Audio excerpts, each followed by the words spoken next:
خواتین اور حضرات السلام علیکم، میرا نام شہاب کرنی ہے۔ ٹیلی ویژن I95 کے واشنگٹن اسٹوڈیو سے آپ کی خدمت میں حاضر ہوں۔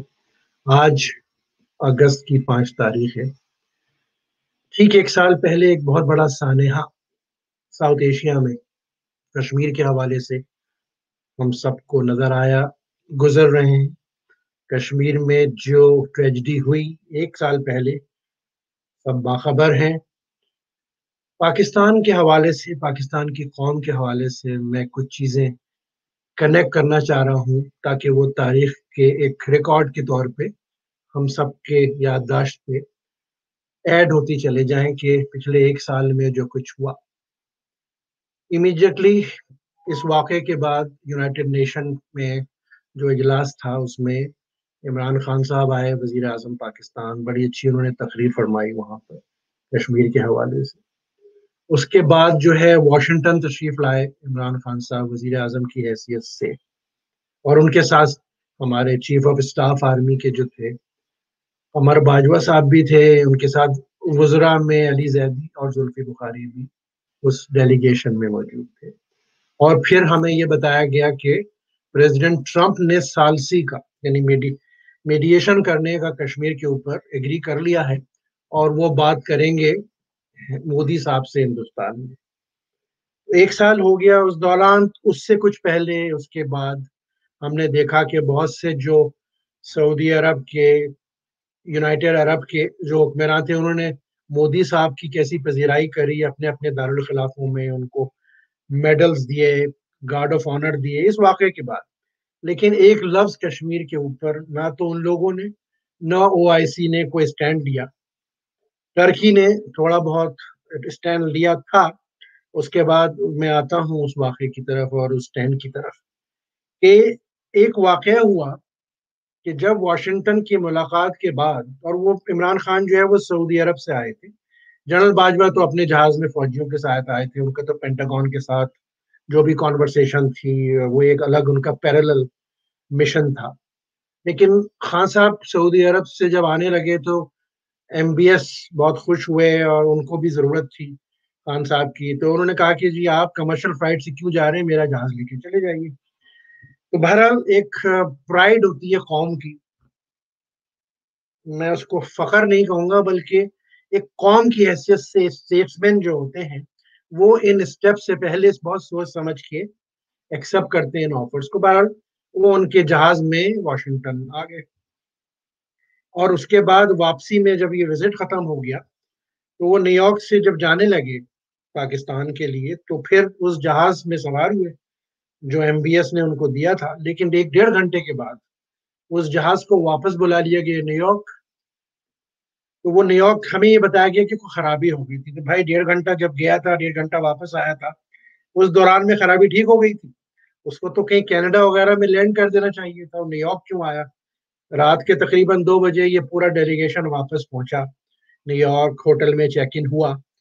کتنی بڑی ذلت اس اسٹیٹ کے لیے، میں انسان کی تو بات ہی نہیں کر رہا، ایک نیوکلیر اسٹیٹ جو 22 کروڑ کی قوم ہے ان کے لیے کیوں ذلت تھی کہ جو بھی TOR طے ہوئے تھے، اور یہ میٹنگ جو ہے ڈونلڈ ٹرمپ سے راحیل شریف اور MBS نے ارینج کرائی تھی ایک سویلین فیس لگانے کے لیے۔ اس پوری ڈیل کے اندر جو بھی ہماری پینٹاگون اور پنڈی کے درمیان ہوئے تھے فوجیوں کے درمیان، اور راحیل شریف نے اپنا رول پلے کیا تھا۔ لیکن جب خان صاحب نے ٹرکی کے معاملے میں نیو یارک میں کچھ میٹنگز کریں اردوغان کے ساتھ، اور جب یہ طے ہوا کہ ملیشیا میں جو سبمٹ ہوگی اس میں پاکستان حصہ لے گا، وہ بات MBS کو پتہ چل گئی، کیونکہ 24 گھنٹے کی ٹائم ڈفرنس تھا ان نیگوسیشن اور ڈیلیبریشن میں اور ان کی اطلاع پہنچنے میں۔ تو ان کو بڑا پھر غصہ آیا، اور انہوں نے پھر اس طرح سے ہیوملیٹ کیا، خان صاحب کو نہیں کیا، نیوکلیر اسٹیٹ آف پاکستان کو کیا کہ تمہاری اوقات کیا ہے۔ اور پھر ہمیں یہ بتایا کہ وہ جہاز واپس آ گیا، اور اس کے بعد پھر وہ کمرشل فلائٹ سے جو ہے وہ ٹریول کر کے عمران خان، ہمارے قائد، ہمارے لیڈر جو ہیں پاکستان کے، جماعت کے نہیں پاکستان کے، وہ ہمارا فخر، جب تک وزیر اعظم ہے پاکستان کی نمائندگی کرتے ہیں انٹرنیشنل فورمز کے، تو پھر وہ کمرشل فلائٹ سے وہ واپس گئے۔ اور جب وہ اترے ہیں اسلام آباد میں تو ہار لے کے لوگ کھڑے ہوئے تھے کہ جی فتح کر کے آ گئے نیو یارک اور امریکہ کو۔ وہ بھی ہم نے سینز دیکھے، اگر اسی کو ہم فاتح کہتے ہیں اور فتح کہتے ہیں، تو واقعی یہ فتح تھی. اب آئیے جناب, میرا سوال جو میں اپنے بتا رہا ہوں دیکھنے والے اور سننے والوں کے, کہ جو انٹرنیشنل افیئرز ہوتے ہیں, انٹرنیشنل ڈپلومیسی ہوتی ہے, وہ کرکٹ کا کھیل نہیں ہے. اسٹیٹس کرافٹ ہوتے ہیں, یہ ڈپلومیٹس جو آئی آر انٹرنیشنل ریلیشنز کے لوگ ہوتے ہیں, دنیا بھر میں سفارتکاری کرتے ہیں, یہ ان کا رول ہوتا ہے. تو یہ کرکٹ کا یا گانے بجانے یا شفاف چلی صاف چلی کے گٹار بجانے والے, ان لوگوں کا کام نہیں ہے سفارتکاری. دوسرا, یہ 12ویں جماعت کے جو جرنلز ہیں پنڈی کے, یہ سفارتکاری اور انٹرنیشنل افیئر یہ ان کا کام نہیں.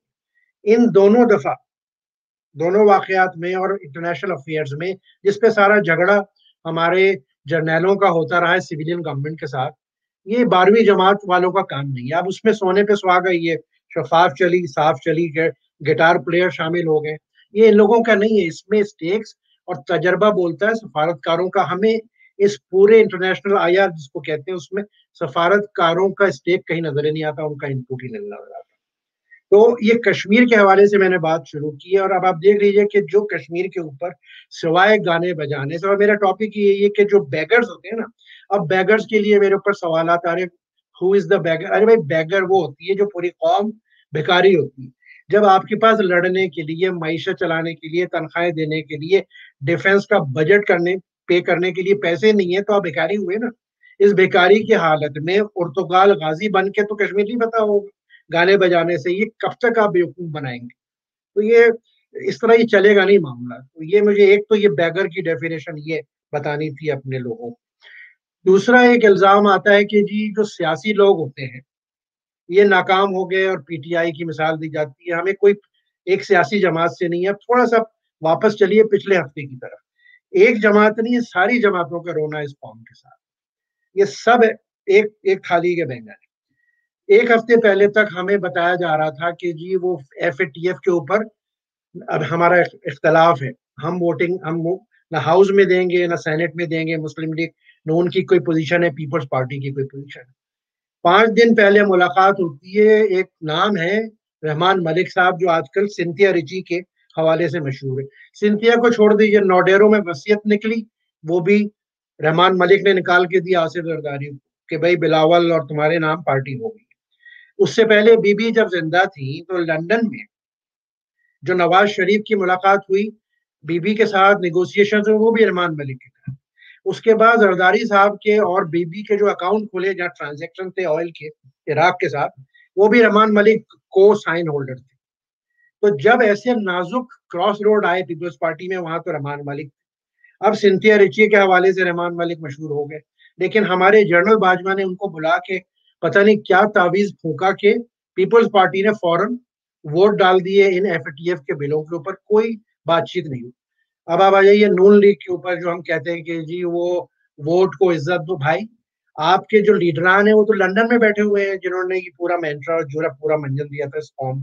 اب جو نیچے کے لوگ رہ گئے, اس میں بڑے اچھے لوگ بھی ہیں, اس میں جناب آپ کے سینیٹرز ہیں, اس میں نیشنل اسمبلی کے ممبر ہیں جو پارٹی کے انہوں نے ووٹ بھی نہیں دیا سینٹ کے اندر, بہت سے لوگ ووٹ, لیکن وہ بیچارے جو ہے وہ کسی گنتی میں نہیں ہے.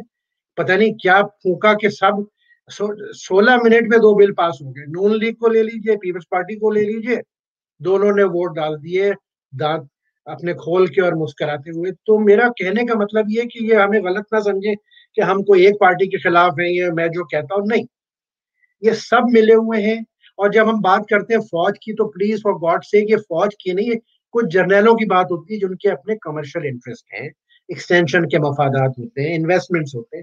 اور جب میں سیاسی پارٹیوں کی بات کرتا ہوں تو یہ 2 نمبر کی جو سیکنڈ اور تھرڈ ٹیئر کے لوگ ہیں, نہیں, یہ سب نہ. آپ جو ہمیں سن رہے ہیں دیکھ رہے ہیں, آپ سب کی نیت پاکستان کے متعلق اچھی ہے, آپ خواب دیکھتے ہیں, اچھی بات ہے, آپ اچھا چاہتے ہیں, ہم بھی اچھا چاہتے ہیں, لیکن ہمیں یہ بنیادی چیزیں سمجھنی پڑیں گی کہ یہ جو ہے نا فوج کے جو کچھ جرنیل ہیں, انہوں نے ایک نیکسس اور مافیا بنائے ہوئے سیاسی پارٹیوں میں, چاہے وہ ایم کیو ایم ہو, نون لیگ ہو, پیپلز پارٹی ہو, کوئی بھی ہو.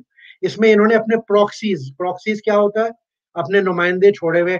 پہلے عشرت العباد ایم کیو ایم میں ہوتے تھے, اب فاروق نسیم. پروکسیز پیپلز پارٹی میں کون ہے, رحمان ملک کا نام لے دیا میں نے, 2-3 اور بھی ہوں گے اس وقت, کیونکہ کرنٹ افیئر پہ رڈار پہ نہیں, ہم ان کا نام نہیں لیتے. نون لیگ میں بھی آپ کو نظر آ رہے ہیں کہ پروکسیز